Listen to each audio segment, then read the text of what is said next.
En vérité, une question que je me pose soudain pour cette chronique, c'est de savoir si en fait, oui ou non, je peux faire preuve ici d'audace, de culot, de franchise, de parler vrai. Puis-je manifester ici mon identité, ma singularité, qui je suis, comment je l'exprime, ce que je pense et comment je le dis.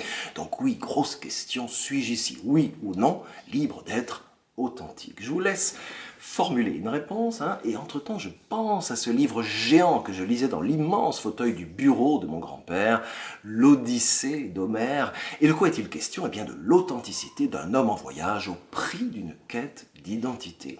Souvenons-nous, Ulysse vit une sorte d'errance dans laquelle il perd son identité. Le mot Odysseus, qui est formé à partir du nom du héros Ulysse en grec, rappelle le mot oudéis, c'est-à-dire rien ou personne. Ulysse est celui qui a tout perdu, y compris lui-même, et ce fascinant récit poétique d'Homère raconte comment un homme égaré va retrouver son identité et enfin réussir à se montrer tel qu'il est. Et la question que le récit d'Ulysse pose, je nous la pose là, quand sommes-nous dans l'apparition de nous-mêmes et quand sommes-nous dans la dissimulation? Et cette même question est au cœur de l'Évangile. Quelle forme prend notre liberté d'être et de parole lorsqu'elle trouve son équilibre, sa plénitude, sa juste place, son authenticité? Entrez dans la lumière, nous dit la parole, vous connaîtrez la vérité dite avec honnêteté et audace. Celle-là vous rendra libre, car c'est une parole qui ouvre un splendide espace de risque pour qui veut entendre. Quand Jésus écoute, parle, vit le face-à-face, c'est tout sauf une voltige, une arabesque, une flatterie du vent, une pub mielleuse aux confuses subtilités théologiques ou rhétoriques. Non, c'est une parole libre qui définit l'attitude fondamentale de toute trajectoire de foi. Question dans la question, alors peut-il nous arriver de vivre toute une vie en étant quelqu'un d'autre que soi-même? Décale, qu'est-ce que j'ai dit? Je dis un individu rendu libre par cette parole est-il un individu authentique? Pour le dire autrement, être authentique, est-ce être enfin soi-même, libéré par cette parole? Oscar Wilde a dit cette chose amusante, soyez vous-même car tous les autres sont déjà pris.